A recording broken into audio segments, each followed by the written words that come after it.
Topic में हम लोग पढ़ने वाले हैं एक समान विद्युत क्षेत्र में विद्युत द्विध्रुव की स्थितिज ऊर्जा का व्यंजक। स्थितिज ऊर्जा होता क्या है? जैसे आपने गुरुत्वाकर्षण में पढ़ा होगा कि अगर कोई ऑब्जेक्ट है, मान लेते हैं कि यही ऑब्जेक्ट है और यह भूतल पर रखा हुआ है और इस भूतल से इसको हमने क्या किया कि h ऊंचाई पर ले जा कर के रख दिया, या h ऊंचाई पर इस भूतल से उठा करके और यहाँ तक ले करके आए। तो हमने क्या किया कि इस प्रारंभिक अवस्था में इस भूतल पर जब यह ऑब्जेक्ट है तो प्रारंभिक अवस्था में है और यहाँ से उठा करके जब हम यहाँ तक ले करके आ रहे हैं, h ऊंचाई तक ले करके आ रहे हैं, तो ये इसका अंतिम अवस्था है, यानी कि ये इनिशियल पॉइंट है और ये फाइनल पॉइंट है। तो जब इनिशियल पॉइंट से प्रारंभिक अवस्था से प्रारंभिक बिंदु से अगर उसके अंतिम बिंदु तक ले करके आते हैं तो इसको यहाँ से यहाँ तक लाने में कुछ कार्य करना पड़ता है और ये किया गया कार्य ही इस ऑब्जेक्ट में, इस वस्तु में संचित हो जाता है और वह स्थितिज ऊर्जा का काम करता है। अर्थात हम कह सकते हैं कि स्थितिज ऊर्जा का वह परिमाण है जो किसी ऑब्जेक्ट को उसके इनिशियल पॉइंट से फाइनल पॉइंट तक ले जाने में किया जाता है और वो उसके अंदर निहित होता है। जैसे ही हम इस पर लगाए गए बल को छोड़ देंगे तो जो स्थितिज ऊर्जा है इसमें, इस ऑब्जेक्ट में, वो इसको कहाँ लेकर के चला आएगा? नीचे, यानी वो स्थितिज ऊर्जा गतिज ऊर्जा में बदल जाएगा। नहीं विश्वास है तो देखिए आया कि नहीं आया।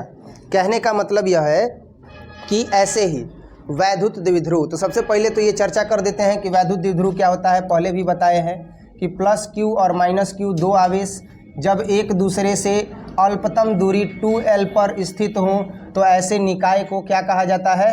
वैद्युत द्विध्रुव कहते हैं। और वैद्युत द्विध्रुव के लिए एक चीज़ ये भी बताए थे कि वैद्युत द्विध्रुव आघूर्ण का मान प्लस माइनस क्यू और इंटू 2L होता है। साथ ही साथ यहाँ पर इस टॉपिक में एक और नाम है और वो है एक समान वैद्युत क्षेत्र।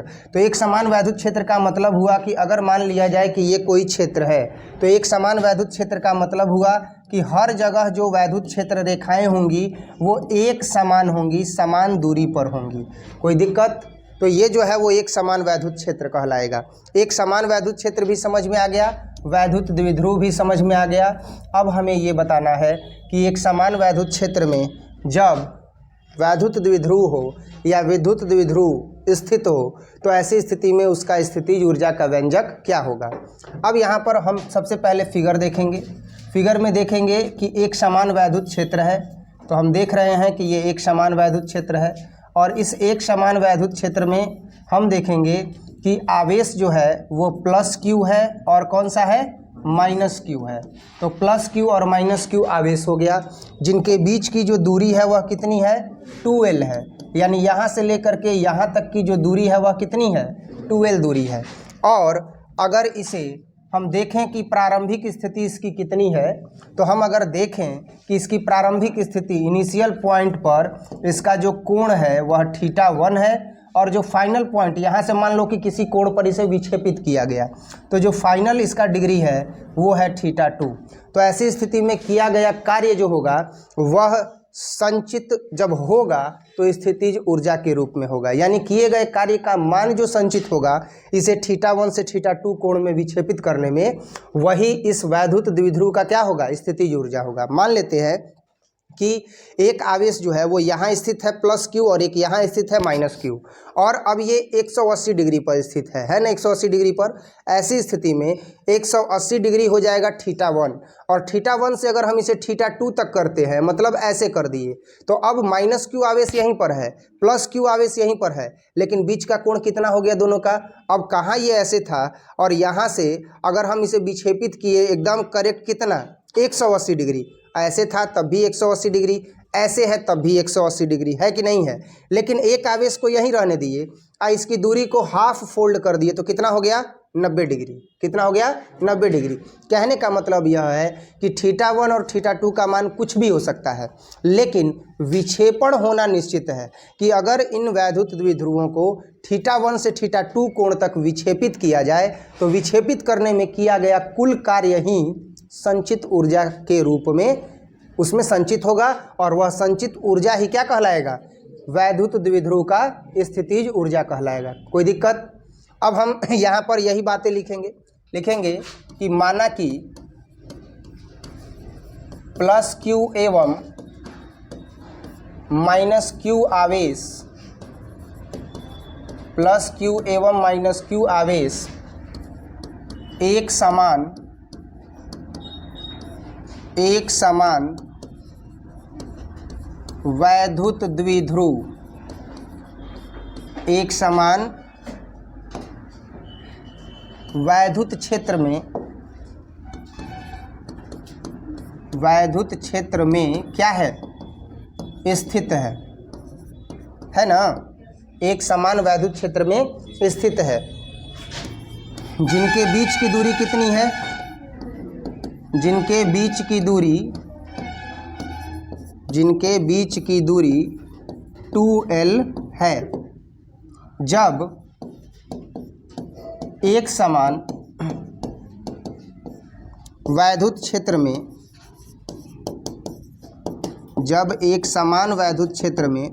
वैद्युत द्विध्रुवों को θ1 से θ2 कोण तक विक्षेपित किया जाता है तो किया गया कुल कार्य वैद्युत द्विध्रुव के स्थितिज ऊर्जा के रूप में संचित हो जाता है। लिखेंगे जब एक समान वैद्युत क्षेत्र में वैद्युत द्विध्रुव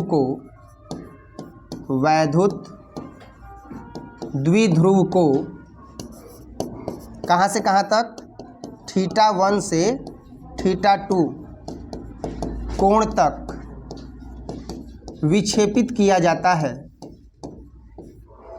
विक्षेपित किया जाता है तो किया गया कुल कार्य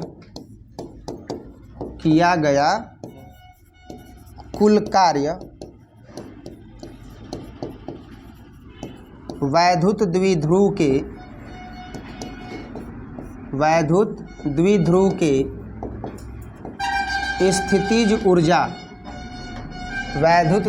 के स्थितिज ऊर्जा के रूप में संचित हो जाता है, के रूप में क्या हो जाता है, संचित हो जाता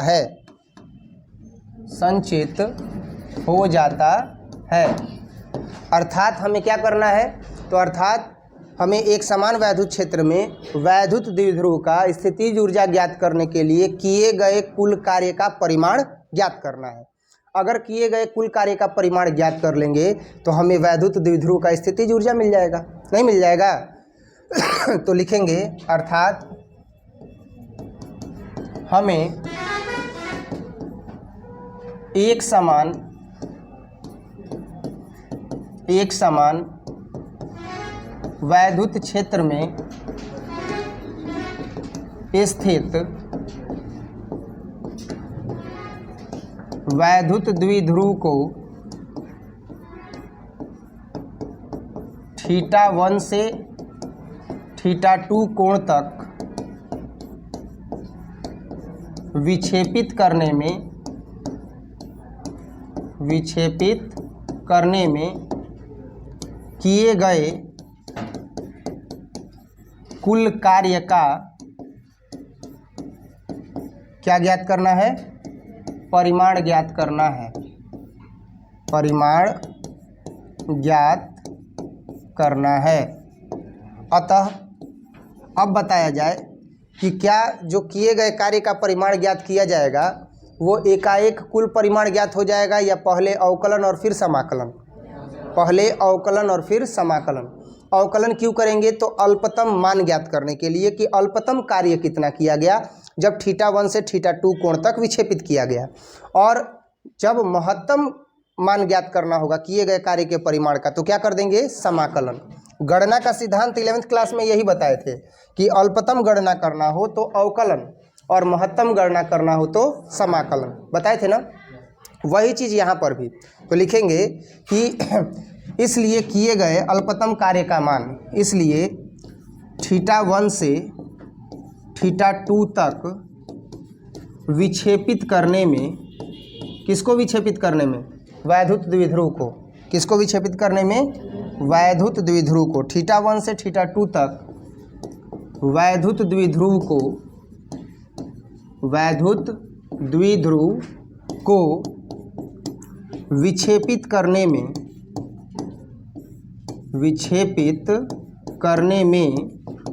किया गया कार्य। तो कार्य बराबर क्या हो जाएगा? कार्य बराबर होगा बल गुणे विस्थापन, होगा ना। तो अब हम देख रहे हैं कि किया गया कार्य अगर निकाल रहे हैं तो बल गुणे विस्थापन आ रहा है, और बल गुणे विस्थापन इसके पिछले टॉपिक में बताए थे कि एक समान वैद्युत क्षेत्र में वैद्युत द्विध्रुव को θ1 से θ2 तक विक्षेपित करने में जो किया गया अल्पतम कार्य होता है, वो कार्य मतलब किया गया जो अल्पतम कार्य होता है वो कार्य बराबर बल गुणे विस्थापन। तो टो और इनटू कितना आया था? टो बराबर आया था पी साइन थीटा। तो ये तो लगने वाला वैद्युत बल हो गया ना।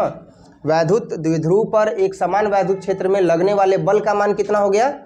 टो बराबर पी साइन थीटा। तो यहाँ पर हम क्या करेंगे कि θ1 से θ2 तक वैद्युत द्विध्रुव को विक्षेपित करने में किया गया कुल कार्य ही निकाल देते हैं। क्या निकाल देंगे?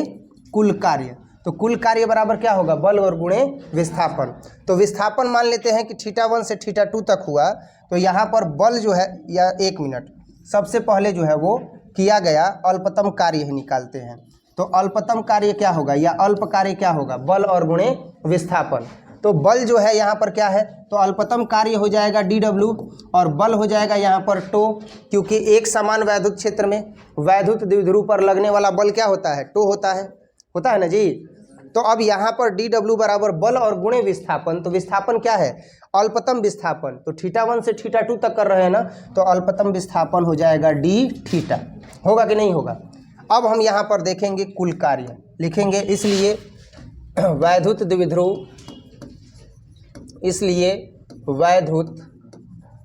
द्विध्रुव को कहाँ से कहाँ तक?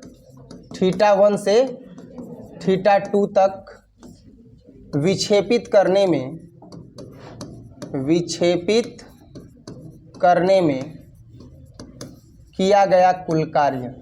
तो किया गया कुल कार्य अगर हम देखेंगे तो उसके लिए क्या करना पड़ेगा? समाकलन ना। तो dw था और इधर था टो dθ। तो जब ये अल्पतम कार्य के लिए था कि कार्य बराबर बल गुणे विस्थापन, तो जब हम पूरा कार्य निकालेंगे तो क्या कर देंगे? समाकलन। और समाकलन में कहाँ से कहाँ तक? θ1 से θ2 तक। और चूंकि हम जानते हैं कि टो बराबर क्या होता है? P sine theta. इसका वीडियो नहीं बनाया है ना। पी साइन थीटा कैसे आया था? नहीं बनाया है ना। टो बराबर पी साइन थीटा आया। तो अब ध्यान देना, टो की जगह पर क्या लिख देंगे? पी साइन थीटा लिख देंगे और कैलकुलेशन कर देंगे। जब अल्पतम कार्य का समाकलन करेंगे तो कुल कार्य मिलेगा कि नहीं मिलेगा? तो क्या हो जाएगा अब यहाँ पर w। अब ये टो बराबर क्या लिखेंगे? पी साइन थीटा, और ये तो d थीटा है ही। कहाँ से कहाँ तक जी? तो θ1 से θ2 तक। होगा कि नहीं होगा? θ1 से कहाँ तक? θ2 तक। तो w बराबर क्या हो जाएगा? पी है, बाहर कर देंगे, साइन थीटा का जो है वो समाकलन कर देंगे। पी को बाहर कर दिए और समाकलन हो गया θ1 से θ2 तक। और कहाँ से कहाँ तक समाकलन करना है? θ1 से θ2 तक का मान रख करके समाकलन करना है। और ये आ गया sine theta d theta.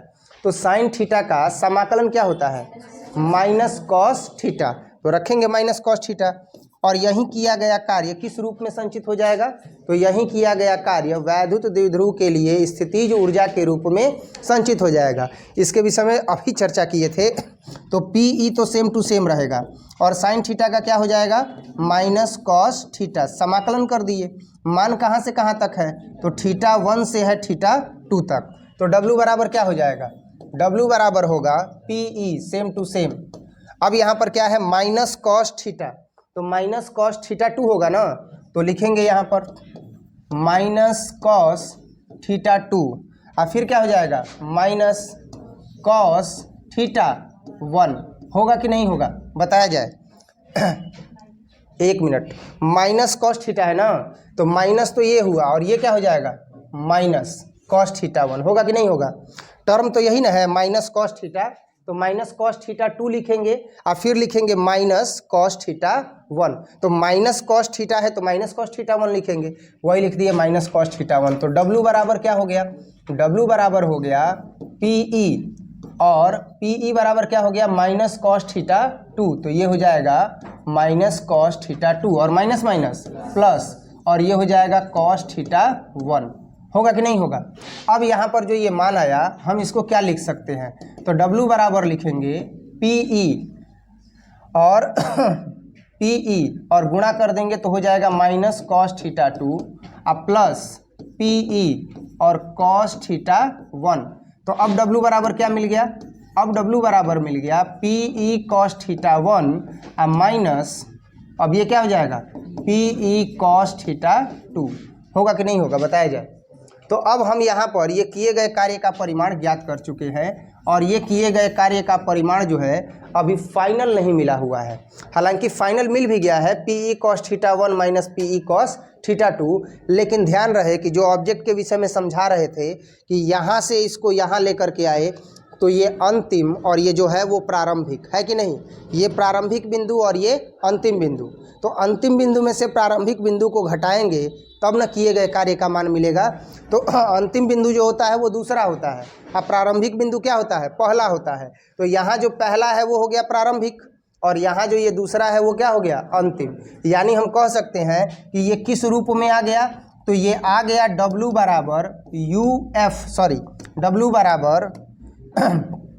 W बराबर या यहीं पर तुलना करते हैं देखा जाए, चूँकि W बराबर क्या होता है, तो W बराबर होता है, चूँकि हम जानते हैं कि अगर W का मान निकालना हो तो होगा UF और माइनस UI, यानी कि U फाइनल और माइनस UI, यानी अंतिम अवस्था में से उसके प्रारंभिक अवस्था को क्या किया जाता है घटाया जाता है। तो अब यहाँ पर UF और माइनस UI है, तो फाइनल वाला कौन है थीटा 2 है ना, अब प्रारंभिक वाला कौन है थीटा 1 है। तो इससे पता चल गया कि U बराबर क्या आ गया तो U बराबर आ गया PE कॉस थीटा, U बराबर क्या आ गया PE कॉस थीटा। लेकिन UF बराबर क्या आ गया, ये तो सूत्र हो गया U बराबर PE कॉस थीटा, और ये U बराबर PE कॉस थीटा क्या है, तो ये U बराबर PE कॉस थीटा वैद्युत द्विध्रुव में संचित स्थितिज ऊर्जा है। क्योंकि देख सकते हो UF का मान भी जो है वो PE कॉस थीटा है, वो अलग बात है कि सॉरी UF का जो मान है वो क्या है PE कॉस थीटा 2 है, और UI का मान क्या है PE कॉस थीटा 1। जो पहला होगा वो UI का मतलब क्या हुआ प्रारंभिक, क्या हो गया प्रारंभिक, और UF का मतलब क्या हो गया अंतिम। तो जो प्रारंभिक है वो पहला होगा ना, तो UI का जो मान है वो प्रारंभिक हो गया पहला वाला, और UF का मान जो है वो दूसरा वाला हो गया यानी थीटा 2 हो गया। अब ये मूल सूत्र क्या मिला, तो U बराबर PE कॉस थीटा, लेकिन अंतिम वाले को देखा जाएगा क्योंकि अंतिम वाले में से प्रारंभिक को घटाने पर ही किए गए कार्य का परिमाण प्राप्त होता है कि नहीं होता है। तो UF बराबर क्या है माइनस PE कॉस थीटा 2 है कि नहीं है, तो लिखेंगे इसलिए उपरोक्त पद से स्पष्ट है कि, इसलिए उपरोक्त पद से यह स्पष्ट है कि, तो क्या स्पष्ट हुआ, स्पष्ट यह हुआ कि UF जो है वो मेन है, फाइनल है ना, तो फाइनल से ही पता चलेगा ना कि कुल कितना कार्य हुआ, क्योंकि फाइनल से ही प्रारंभिक को घटाएंगे, फाइनल स्टेज से ही इनिशियल स्टेज को घटाएंगे, मतलब कि अंतिम अवस्था से अंतिम बिंदु से ही प्रारंभिक बिंदु को घटाएंगे। तो UF बराबर यहाँ कितना आया माइनस PE साइन थीटा 2 आया कि नहीं आया, तो यही जो कॉस थीटा है सॉरी, तो PE और क्या है कॉस थीटा 2 है, तो ये हो गया कॉस थीटा 2। तो अब यहाँ पर यही जो स्थिति है ये किए गए कुल कार्य के परिमाण को व्यक्त करती है। लिखेंगे कि अतः एक समान वैद्युत क्षेत्र में, एक समान वैद्युत क्षेत्र में वैद्युत द्विध्रुव को विक्षेपित करने में, तो कहाँ से कहाँ तक विक्षेपित करने में, वैद्युत द्विध्रुव को थीटा 1 से थीटा 2 तक क्या करने में विक्षेपित करने में किए गए कुल कार्य का उपरोक्त परिमाण ही, यानी ये परिमाण किए गए कुल कार्य का उपरोक्त परिमाण ही वैद्युत द्विध्रुव का क्या कहलाता है? स्थितिज ऊर्जा कहलाता है। वैद्युत द्विध्रुव के स्थितिज ऊर्जा के परिमाण की सटीक व्याख्या करता है। लेकिन अब यहाँ पर भी कुछ चीज़ों को देखना है। क्या देखना है? स्थितियाँ बनेंगी। केस 1, तो केस 1 क्या है? एक तो पता चल गया कि यहाँ पर यही जो कार्य है वह क्या है? स्थितिज ऊर्जा है। यानी U बराबर अब हमें पता चल गया कि माइनस PE cos थीटा 2 है ना जी। तो अब ये माइनस PE cos थीटा 2 है, और यदि थीटा 2 बराबर 0 डिग्री हो जाए तो क्या होगा? तो ऐसी स्थिति में स्थितिज ऊर्जा निकालेंगे ना। तो स्थितिज ऊर्जा के लिए अगर देखें तो U बराबर माइनस PE cos थीटा 2 होता है ना। तो अब एक चीज़ ध्यान देना कि हमें वैद्युत द्विध्रुव का स्थितिज ऊर्जा का व्यंजक मिल गया। स्थितिज ऊर्जा का व्यंजक है U बराबर माइनस PE cos थीटा 2। अब हम थीटा 2 का मान एक बार 0 डिग्री रखेंगे और चेक करेंगे कि वैद्युत द्विध्रुव का आखिर कितना मान आया 0 डिग्री पर, और इसके बाद चेक करेंगे 90 डिग्री पर, जिसका चर्चा कर रहे थे जब प्रैक्टिकली बता रहे थे तब, कि 90 डिग्री पर उस समय कितना कार्य किया गया, और किए गए कार्य का परिमाण स्थितिज ऊर्जा के रूप में संचित होगा। और एक चेक करेंगे 180 डिग्री पर। इन 3 मानों पर चेक करेंगे। करें चेक। तो थीटा बराबर यानी थीटा 2 बराबर जब 0 डिग्री हो तो ऐसी स्थिति में क्या होगा? तो U बराबर माइनस PE और cos 0 डिग्री। cos 0 का मान तो 1 होगा, तो U बराबर कितना आ गया? माइनस PE, यानी किया गया कार्य क्या होगा? ऋणात्मक होगा। और ऐसी स्थिति में स्थितिज ऊर्जा भी क्या होगी? ऋणात्मक होगी। Next case 2। तो केस 2 में क्या होगा जी? केस 2 में देखा जाए तो यदि थीटा 2 बराबर कितना हो जाए? 90 डिग्री हो जाए, तो अगर 90 डिग्री हो जाएगा तो U बराबर कितना हो जाएगा? स्थितिज ऊर्जा निकालेंगे ना। तो अब कितना हो जाएगा? स्थितिज ऊर्जा निकालेंगे तो U बराबर है माइनस PE और cos थीटा 2। लेकिन थीटा 2 का मान कितना आ गया? 90 डिग्री। तो cos 90 डिग्री अगर रखेंगे तो cos 90 का मान कितना होता है? तो U बराबर माइनस PE और cos 90 डिग्री अगर रखेंगे तो cos 90 डिग्री का मान कितना हो जाएगा? 0। तो हम यहाँ पर रख दिए 0। तो 0 से जब गुणा करेंगे तो U बराबर, यानी कि जब हम वैद्युत द्विध्रुवों को एक समान वैद्युत क्षेत्र में अगर 90 डिग्री पर विक्षेपित करते हैं, थीटा 1 से थीटा 2 डिग्री तक विक्षेपित करने में हम उसे 90 डिग्री तक विक्षेपित करते हैं, तो स्थितिज ऊर्जा का मान कितना हो जाएगा? 0 हो जाएगा। अब बात करते हैं केस 3 की। केस 3 क्या है भाई? तो केस 3 जो है वो ये है कि यदि थीटा बराबर कितना हो जाए? 180 डिग्री हो तो क्या होगा? तो स्थितिज ऊर्जा क्या है जी? स्थितिज ऊर्जा के लिए U बराबर है माइनस PE और cos थीटा 2। तो U बराबर माइनस PE cos और थीटा 2 के जगह पर 180 डिग्री। तो जब 180 डिग्री तक विक्षेपित किया जाएगा तो U बराबर क्या आ जाएगा? माइनस PE और cos 180 डिग्री का मान -1। तो U बराबर क्या हो जाएगा? Minus minus plus PE। होगा कि नहीं होगा बताया जाए। U बराबर कितना आ गया? प्लस PE आ गया। यानी हम कह सकते हैं कि जब कभी भी अगर वैद्युत द्विध्रुव को एक समान वैद्युत क्षेत्र में कितने डिग्री पर विक्षेपित किया जाए?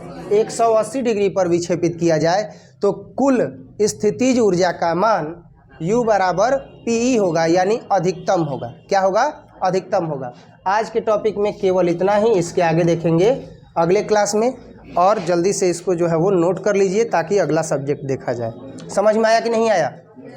कहीं कोई दिक्कत हो तो पूछ सकते हो। नोट किया जाए, फिर इसके आगे बताते हैं। जल्दी से नोट किया जाए।